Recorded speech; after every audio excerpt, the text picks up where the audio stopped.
हाँ, तो ये दे रखा है, घनाभ दे रखा है आपको, घन दे रखा है और बेलन दे रखा है। तो घनाभ किस आकार का होता है? घनाभ आयताकार होता है। और घन किसका आकार का होता है? वर्गाकार का होता है। और बेलन बेलन, अब ये बेलन दे रखा है, बेलन में तो क्या दो वर्त दे रखे हैं, क्या दे रखे हैं? दो वर्त दे रखे, त्रिज्या दे रखी है, और यहाँ से यहाँ तक किसके दे रखी है? हाइट दे रखी है। ठीक है, अब जैसे दे रखा है वक्र पृष्ठीय क्षेत्रफल, अब दे रखा वक्र पृष्ठीय या चारों दीवारों का पृष्ठीय क्षेत्रफल बराबर क्या देगा? पार्श्व पृष्ठीय क्षेत्रफल। अब यानी कि आप इसको वक्र पृष्ठीय क्षेत्रफल भी, यानी कि वक्र पृष्ठीय यानी कि गोलाकार हो गया, जैसे बेलन हो गया, ये बेलन हो गया, तो बेलन में क्या है? दो वर्त बने हुए हैं, तो ये क्या वक्र पृष्ठीय क्षेत्रफल है ना। अब चारों दीवारों का पृष्ठीय क्षेत्रफल की चारों दीवारें, जैसे अब इसमें घनाभ में क्या होती है? दीवारें होती है। ठीक है, तो ये चारों दीवारों का पृष्ठीय क्षेत्रफल, ये दीवार हो गई। अब इन दोनों को क्या बोल सकते हो आप? पार्श्व पृष्ठीय क्षेत्रफल। ठीक, अब क्या करेंगे? अब बनाते हैं, जैसे इन तीनों को जैसे इन तीनों, अब ये ले लिया मैंने, जैसे पहले घनाभ का ले लेता हूँ। घनाभ का जैसे चारों दीवारों का पृष्ठीय क्षेत्रफल निकाल लो या पार्श्व पृष्ठीय क्षेत्रफल निकालो। ठीक है, तो जैसे ये हो गया, यहाँ आधार का परिमाप इनटू ऊंचाई, हाइट से क्या करना रहता है? इसमें मल्टीप्लाई करना रहता है। अब जैसे ये घनाभ दे रखा है, तो आधार का परिमाप, ये घनाभ है, तो इसे कौन सा आधार कौन सा? आयताकार है, तो क्या है? आयत का क्या हो गया? आयत का क्या हो गया? आयत का परिमाप इंटू ऊंचाई। ठीक है, आयत का परिमाप इंटू ऊंचाई। अब आयत का परिमाप आपको पता ही है कि 2 कोष्ठक लंबाई प्लस चौड़ाई और गुणा ऊंचाई। ठीक है, तो ये घनाभ का जो चारों दीवार का पृष्ठीय क्षेत्रफल आएगा हो गया, तो यानी कि एक फॉर्मूला बन गया। अब जैसे घन की बात करते हैं, तो घन की चारों दीवारों का पृष्ठीय क्षेत्रफल निकालेंगे, तो आधार का परिमाप क्या है? यानी कि जो वर्ग का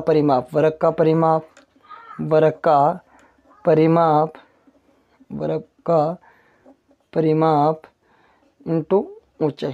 ठीक है, अब वर्ग का परिमाप होता है 4 इंटू भुजा। अब इसमें ऊंचाई क्या दे रखी है भाई? इसमें जो ऊंचाई है, ऊंचाई क्या दे रखी है? ऊंचाई आपको भुजा दे रखी है, क्या दे रखी है? भुजा दे रखी है। ठीक है, अब हो गया 4 भुजा स्क्वायर। अब ऐसे ही हम बात करते हैं बेलन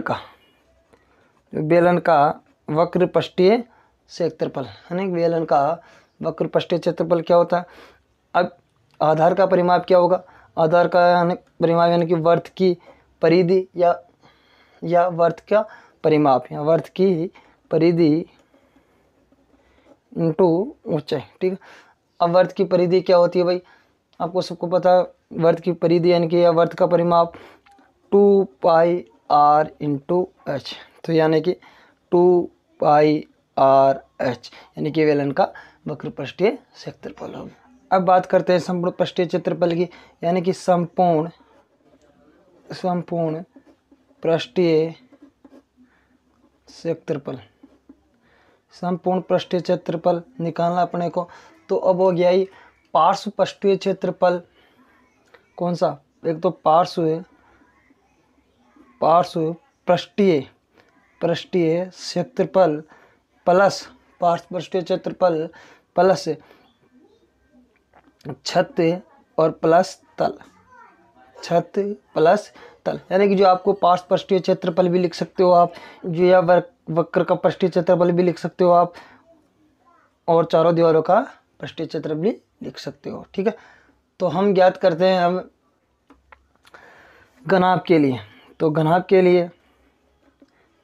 की बात करेंगे, तो घनाभ का जो संपूर्ण पृष्ठीय क्षेत्रफल की बात करेंगे, तो घनाभ का संपूर्ण पृष्ठीय क्षेत्रफल क्या होता है?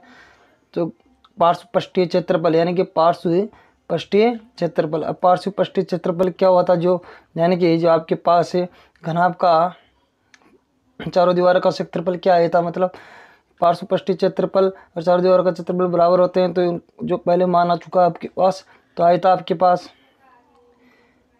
2 कोष्ठक लंबाई प्लस चौड़ाई और फिर क्या था, गुणा ऊंचाई। ठीक, अब ये छत और तल दे रखा है, क्या दे रखा है, छत और तल दे रखा है।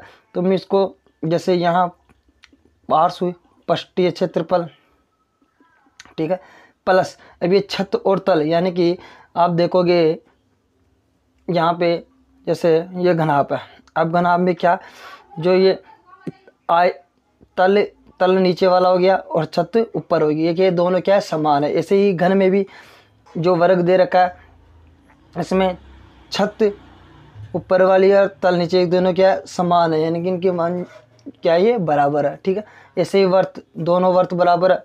इसी प्रकार हम लिख सकते हैं यहाँ 2, तो पार्श्वपृष्ठीय क्षेत्रफल प्लस छत प्लस तल दे रखा है। ठीक है, अब छत प्लस तल है तो आपके पास 2 आधार हो गए, क्या हो गए, 2 आधार। अब 2 आधार कौन कौन से हो गए, जैसे आपके पास घनाभ दे रखा है, तो घनाभ में क्या है, एक तो ऊपर वाला छत दे रखा है और नीचे वाला क्या है, तल दे रखा है। तो ये भी आयताकार है, वो भी क्या है, आयताकार है। तो वो भी क्या है, ये भी आयताकार हो गया और वो भी आयताकार हो गया, यानी कि छत और तल दोनों क्या हो गए, आयताकार हो गए। ठीक है, तो इसी प्रकार हम बात करते हैं आगे।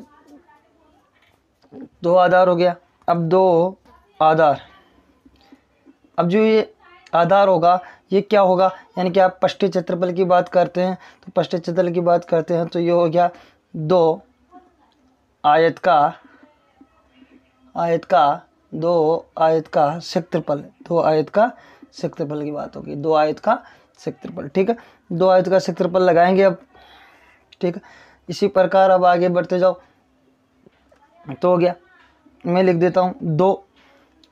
ठीक है, अब 2 लंबाई से भी गुणा होगा और ऊंचाई से भी गुणा होगा, यानी कि 2 लंबाई इंटू ऊंचाई, लंबाई इंटू ऊंचाई, यानी कि 2 गुणा लंबाई इंटू ऊंचाई प्लस, ठीक है, 2 चौड़ाई इंटू ऊंचाई, तो 2 चौड़ाई इंटू ऊंचाई। ठीक है, प्लस 2, अब आयत का क्षेत्रफल क्या होगा, आयत का जो क्षेत्र, लंबाई गुणा चौड़ाई। ठीक है, अब क्या करेंगे, जो हो गया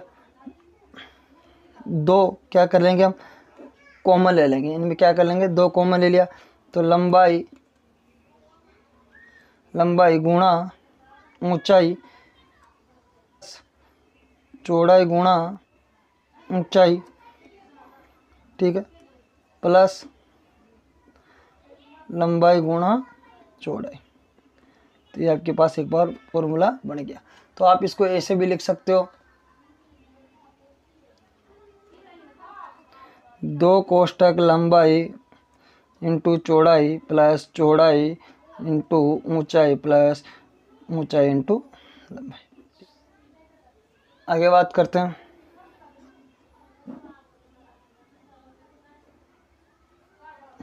अब जैसे ये घनाभ का हो गया आपके पास, ये क्या, ये घनाभ का हो गया था।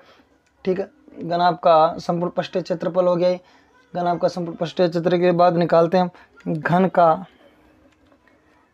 संपूर्ण पृष्ठीय क्षेत्रफल।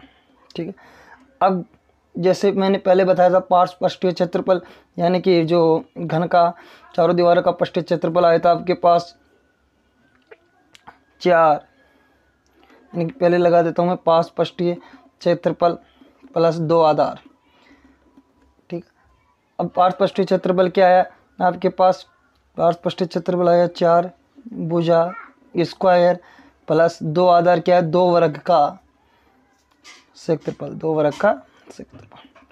ठीक है, अब 4 भुजा स्क्वायर प्लस 2 वर्ग का क्षेत्रफल, यानी कि 2 वर्ग का जो क्षेत्रफल होगा वो क्या होगा, भुजा स्क्वायर, भुजा स्क्वायर। तो कितना हो गया, 6 भुजा स्क्वायर, 6 भुजा स्क्वायर, यानी कि आपके पास घन का संपूर्ण पृष्ठीय क्षेत्रफल क्या आ गया, 6 भुजा स्क्वायर। ठीक, इसी प्रकार हम बात करते हैं, अब ये तो हो गया आपके पास घन का। अब बात करेंगे बेलन। बेलन का संपूर्ण पृष्ठीय क्षेत्रफल, संपूर्ण पृष्ठीय क्षेत्रफल। तो ये हो गया बेलन का संपूर्ण पृष्ठीय क्षेत्रफल की बात करते हैं। तो बेलन के संपूर्ण पृष्ठीय क्षेत्रफल के लिए हम लगाएंगे और पास पृष्ठीय क्षेत्रफल, यानी कि जो बेलन का वक्र पृष्ठीय क्षेत्रफल क्या है, था आपके पास 2πr/h।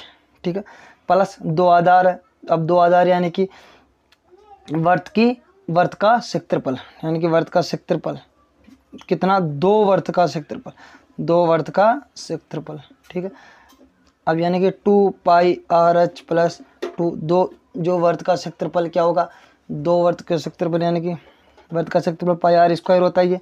ठीक है, πr², यानी ठीक है। अब इसमें कॉमन आ गया 2πr, तो कॉमन आ गया आपके पास, और h + r।